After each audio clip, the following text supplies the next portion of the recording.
Hi hello नमस्ते श्री स्वामी समर्थ पूजा daily ब्लॉगमध्ये आपले स्वागत आहे. बघा ही मनी प्लांट का दाखवते तुम्ही म्हणताल झाड दाखवते. हां ते मनी प्लांट काय झालं माहिती आहे का, मधीच असा फुटलेला आणि वरचा पण असा सुकत होता आणि खालनं पण एक म्हणजे छोटीशी ठापी फुटत होती, म्हणून तुम्हाला दाखवते. त्याच्यावर काय उपाय असला तर सांगा बरं का. आणि हे बघा आज माझं गुरुवारचं रुटीन होतं. आज लय लवकर उठलेली मी, तरी पण उशीर व्हायचा ती झालाच. आणि कसं असतंय बघा, पहिल्यांदा म्हणलं आता सगळं करायच्या आधी म्हणलं गॅसची पूजा वगैरे करून घ्यावी, म्हणून गॅसची पूजा वगैरे करून घेतली. कणिका मळून ठेवली आणि मग लगेचच उंबऱ्याची पूजा करायला घेतली. कारण म्हणलं आता दीड महिना झाला उंबरा पूजन वगैरे काहीच नाही केलं. कारण का आमच्या सख्या चुलत सासूबाई वारल्यामुळं काय असं म्हणजे 1.25 महिना होतं काहीच केलं नव्हतं मी. मग म्हणलं आजपासून सुरुवात करावी, म्हणून मी परत अजून फिरशी सुरुवात केली. बघा उंबरा पहिल्यांदा धुवून वगैरे घेतला, परत लेपन वगैरे केले हळदीचं गोमूत्राचं मिक्स करून, आणि लगेचच पूजा वगैरे करून घेऊन मग पुढची कामं करायचं म्हणलं. कारण का म्हणलं पटापटा सकाळचं कसं असतंय, सकाळी म्हणजे असं टप्प्यावारी पोरं जातात शाळेला. मग म्हणलं चला आपलं पटपट आवरलं म्हणजे झालं.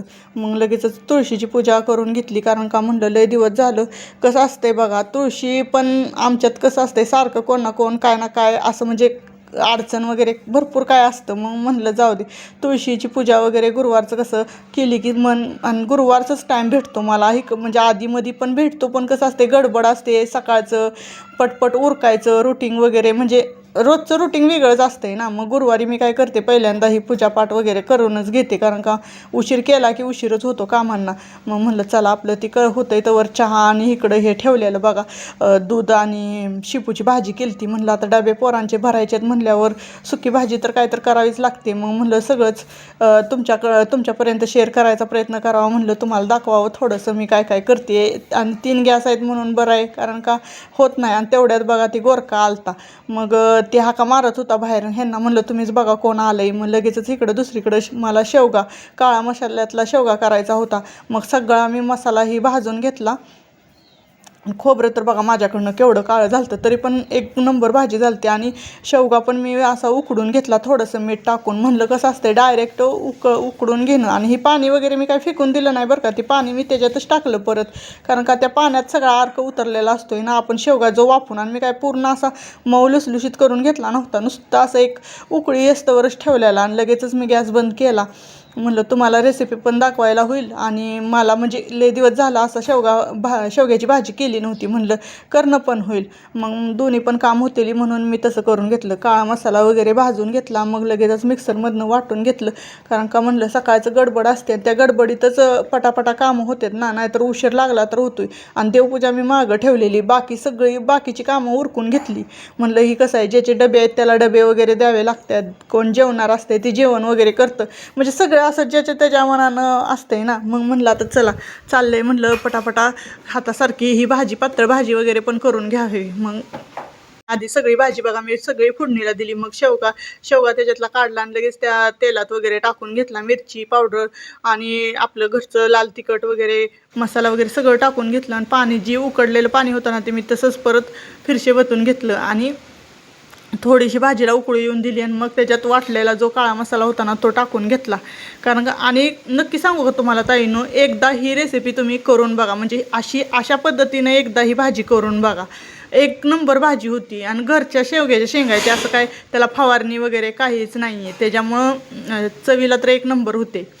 आणि तुम्हाला वाटत असेल ही काय सारखं खुरखुर कशाचा आवाज येतोय, आमच्या इकडं वारं भरपूर आहे त्यामुळे वाऱ्याचा आवाज येतोय. त्या आवाजाला इग्नोर करा.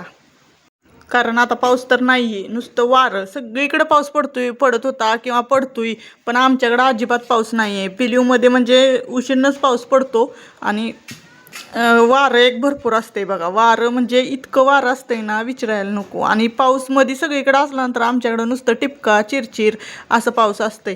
मग मी परत बघा भाजीत थोडासा शेंगदाण्याचा कूट घालून घेतला. म्हणलं थोडंसं घातलेला बरा, म्हणून थोडासाच घातला. आणि बाकीचा सगळा काळा मसाला ही टाकून घेतला आणि थोडंसं मीठ टाकलं.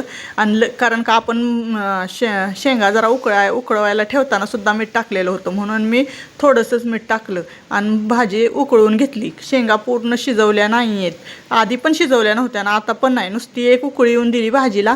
आणि चांगलीशी म्हणजे 1-2 मिनटं ठेवली गॅसवर आणि लगेचच काढून घेतली. कारण का म्हणलं वाफेवरच शेंग पूर्ण शिजून जाती. कसं असं लगेच ताज्या शेंगा होत्या ना, काढल्या की लगेच चिरल्या की लगेच केलेल्या, मग त्या शेंगांना हे करायला म्हणजे शिजायला वेळ लागत नाही, त्याच्यामुळे मी तशा पद्धतीनं केलं.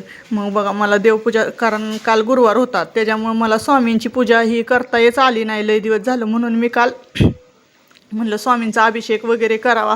आणि भरपूर दिवस झालं म्हणजे गुरुवार पण चालू करायचे होते, पण काय ना काय अडचण येते, म्हणून म्हणलं आता राहू दे, श्रावणपासनं गुरुवार चालू केलेले बरे, म्हणून मी श्रावणपासूनच गुरुवार चालू करणार आहे. आणि गुरुवारचं माझं डेली रुटीन तुम्हाला दाखवत जाईन, कारण का कसं असतंय माहिती आहे का, मला हे स्वामींची भक्ती किंवा पूजा वगैरे करायला भरपूर आवडते.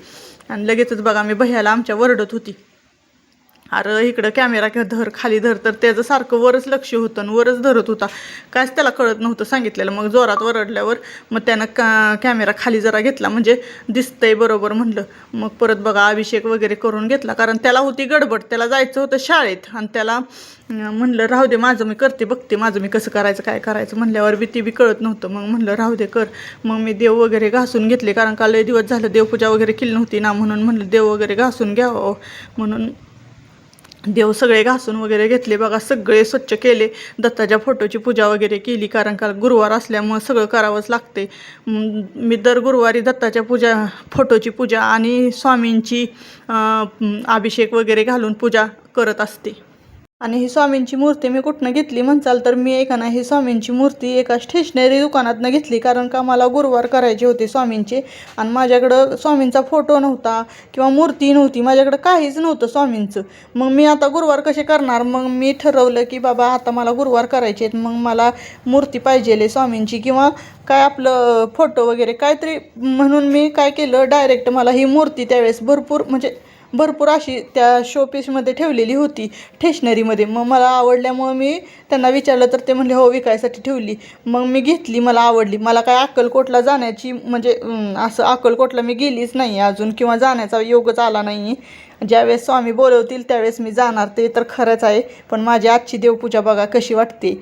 आणि मी भीमसेन कापूर जाळते बरं का, पण ती कापूर काय होते माहिती आहे का, इतका धूर करतोय का नाही, पूर्ण असं धूर काटल्याने, म्हणजे असं एकदम काळं काळं त्याच्यातनं निघते. नक्की ती भीमसेनच आहे का कुठला आहे हे माहीत नाही आहे मला, ते पण नक्की मला सजेस्ट करा कमेंटमधनं.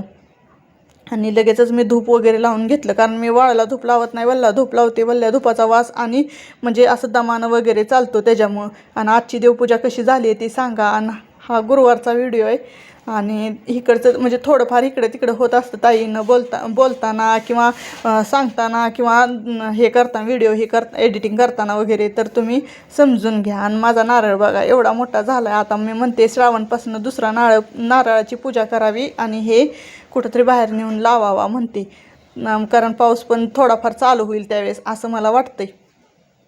मग करू का नको हे तुम्ही सांगा मला, कारण का मी ठरवलं आहे की इथनं पुढं काहीसुद्धा करताना तुम्हाला विचारायचं किंवा तुमची राय घ्यायची. चला ताईंनो, आजचा व्हिडिओ कसा वाटला